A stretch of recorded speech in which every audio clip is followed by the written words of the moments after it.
Hi guys, I'm Ed. A couple of months may nag-inquire sa atin for shoot ng campaign nila. Our friend So reach out sa atin para gumawa ng dalawang video for her campaign, and actually yung video na to is walkthrough lang para sa behind the scene and voice over. So si Rain, siya yung pinatoka ko sa paghahanap ng location. And si Ronron and si Eloy, sila naman yung pinag-assist ko kasi marami tayong dala. So mga equipment natin dala is unang-una itong FX30 natin, pangalawa yung A6400 for backup, and then C-stand for specific shots, and then mga lens. So lens na ginamit natin dito sa shoot na to is Tamron 17-70 f2.8, and then itong 9mm na 2.8 din by Viltrox. And isa pa natin ginamit dito for stabilization is yung KNF na tripod. So yeah, nag-outsource din ako ng photographer which is si A-Shots. Yan, shoutout kuya. So nagpasahan kami ng idea, sinend ko sa kanya yung mga inspos. So ang inuna namin i-shot ay ito. Inattach ko yung camera for sa C-stand. Tapos si Soph ay pinapat ko sa practice di ko alam kung practicean ba to, na potting green ng iba't ibang angle, which is yun yung nasa pangalawa sa outro, yung parang nag-multiple siya, yung nag-times siya. And yun kung bakit crucial din yung C-stand. And then yung next shot, so ang inuna namin dito yung horizontal, which is yun yung that time available kasi kailangan namin i-maximize yung time bago dumami yung mga tao, yung mga maglalaro. So since available pa yung sa back end, which is nakalimutan ko, parang gold ata to na T-box. So parang ginagamit ito ng mga pro, ganyan. Ang ginamit din natin dito na gimbal is RS4 na DJI. So dito makikita ninyo yung shot ni Soph na nag-follow through ako. So yung umatras ako, tapos may bola. Makikita nyo ito. Papakita ko yung bola na yan. So yun yung ginawa namin dyan. Yun yung concept na yan, shot na yun. And then nag-shot din ako dito ng tripod shots just in case or for backup, different angle ng continuation ng backswing niya. Yan. Tapos yung sa likod, ito naman yung sa nag-setup din ako ng tripod para naman sa back shot niya, yung sa magiging shot ng club head.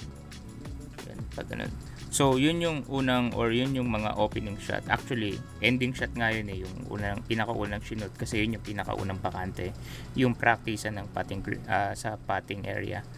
And then yung sumunod na sinut ko is yung for the intro na yung continuation ng different angle na shot or driving, or ano ba tawag doon, T-box.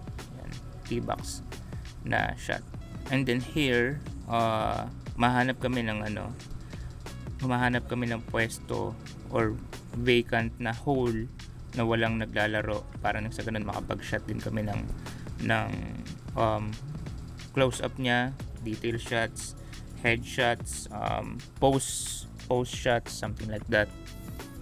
And then actually dito ginawa namin is after ko mag-shoot ng specific shot, kasi nag-prepare naman ako ng shot list para and storyboard para mas mabilis ma-visualize ni client and also me, na kapag ka nasa shoot titignan mo na lang, alam mo na yung next shot, ganun. So after ko mag-shoot and kapag ka may time na like 1 minute, 2 minutes, 3 minutes, ganyan, si A-Shots naman yung kumukuha ng photos. Yan. So kung bakit dalawa yung assist natin, si Ronron and si Eloy, dahil sila naman yung, or isa sa kanila yung mag-a-assist naman kay A-Shots for the flash. And yan, si Ronron taga BTS, si Eloy taga hawak ng lights. Ito yung mga detailed shots naman to, like yung sa gloves, yung sa clubs, yung sa golf bag. Yan, essentials yun guys. Habang nag-shoot si A-Shots, yan, sumabay din ako kasi may mga shots or may mga angles si Soph na sobrang ganda. na sa palagay ko magagamit ko rin or pwedeng backup sa Final Cut. And dito, meron din tayong ginamitan ng shot dito na 360, which is yung ginamit natin dito yung DJI Osmo 360. Shoutout to Robert kasi sobrang clutch nun. Actually, akala ko hindi aabot. Pero yun nga, buti natapos na rin yung project niya dun with the DJI Osmo 360. That's why na-align niya sa atin yung unit, and then yun yung ginamit natin. So, ang pinagamitan ko ng DJI 360, ito yung shot na parang drone shot siya na patungo dun sa hole. Ganon. So, pinaglakad ko si Eloy from point A to point B ng stable lang, naka ninja walk, and then sa post-process, in-speed ramp na lang natin, and also, tsaka natin siya nilagyan ng zoom blur. Tapos, so, kung mapapansin niyo yung bola, diba? Nandun yung bola. Later na yun. Pati yung isa pang shot dun sa T-box na shot ni Soap na tumira before the ender. Connected din yun, or ang ginamit din natin dun is yung Osmo 360. And then, umatras na lang ako dun mula tira niya. Parang ganun. Meron din dito, kung mapapansin niyo, meron akong shot or meron tayong shot na ginawa na naka-close up sa gloves and sa clubs or sa club. Yan. I don't think if 7 iron yun. So, ang ginamit natin dito na rig is yung C-clamp. Small rig na clamp. Tapos, magic arm. And then, yung FX30 natin. Dapat ang gagamitin ko dun is yung DJI Action 5 Pro. Yun yung dapat. Kaso, nag-hesitate ako for the quality kasi ko color grade ko pa. So, gusto ko medyo uniform siya sa kulay ng una. So, here, kung mapapansin niyo yan, ito na yung rig. Ito na yung ginawa natin, yung ginamitan natin ng ano. Ang ginagawa ko, umalalay ako kay Soph. Kasi baka malaglag and masyadong mabigat yung ganong setup para ilagay sa club. So, ang tendency nun kung iaasa natin dun yung weight, lahat, ang mangyayari, baka mabaluktot or mabend yung club, which is sobrang mahal nun. Bagong tailor-made yun kung bakit kailangan maging careful din tayo dun. Kung bakit ko yung nalalayan. And then, for the ender, dito kami sa may alam ko sikat to na hole sa Intramuros kasi bago yung green is may water muna. So maraming nagjajabong doon. Shoutout to kuya. Inalalayan niya kami na kailangan mabilisan. So dito mabilisan lang kapag walang titira, walang lalaro. Yun, assemble agad and then execute agad ng shot. Ganon. So, dito, ang pinauna ko muna, since nag-assemble pa ako na tripod, sinesetup ko pa, ang pinauna ko muna dito is si shots. Yeah. Yung shot na to, ginamitan natin ng tripod instead of C-stand. Actually, ang pinakauna kong idea dun is yung C-stand. Kaso, dahil sobrang bigat nun, and mas mabigat siya kumpara sa tripod natin. Kung bakit nag-hesitate din ako, kasi yung green, crucial siya, guys. Kailangan. Minsan kasi may mga course na hindi nag-aalaw na maraming tao doon sa green, sa patting green. Kasi may mga greens kasi na malalambot. So kapag kayo naapakan or matagal ka nakatayo doon, lumulubog. So nagiging disadvantage siya sa ibang player. So that's why nag-end up tayo sa tripod. So yung shot dito, ang ginawa nating shot dito is yung for the closing ng horizontal shots, which is yung dadaan yung bola, tapos marireveal yung logo. So, yeah. Actually, yung throughout the video, hindi na nashutan yung more detailed shots ng BTS. Kasi, ang nangyari is, if there's an opportunity to shoot, dun kami nagsushoot.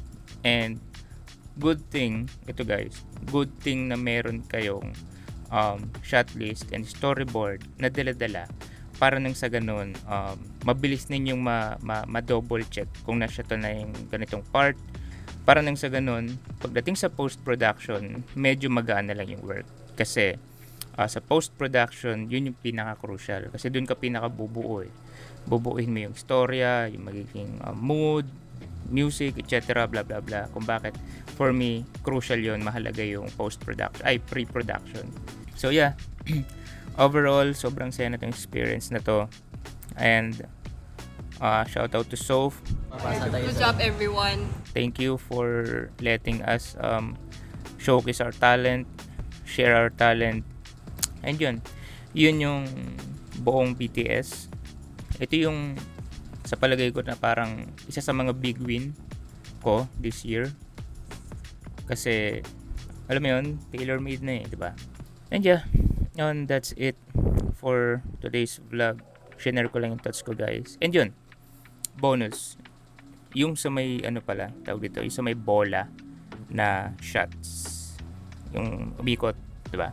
Ang ginawa ko doon is bumili ako ng tailor-made na bola since yung ibang bola doon is hindi na mahanap yung mga pinatira ko kay Soph. Ginawa ko, binutasan ko siya ng drill. And then, inikot ko sa drill. Tapos, naglano lang ako ng plain na backdrop para sa shots na yon. Tapos, iminask ko na lang. And then, yun na yun. Actually, tinry ko siya i-AI. Ang pangit, guys. And yun lang, guys. Bago matapos or bago ko tapusin itong video na to, mag-iiwan lang ako ng Bible verse for us or for you. So, ito. 1 Peter chapter 5 verse 7. Cast all your anxiety on Him because He cares for you. And what a beautiful verse. Always do what glorifies God. And that's it, guys. Maraming salamat sa pagsama and see you on the next one.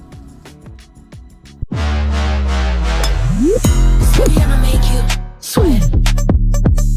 If you wanna dance with me, I'll make you sweat. Thinking of me, you ain't seen nothing yet. Baby, I'ma make you sweat.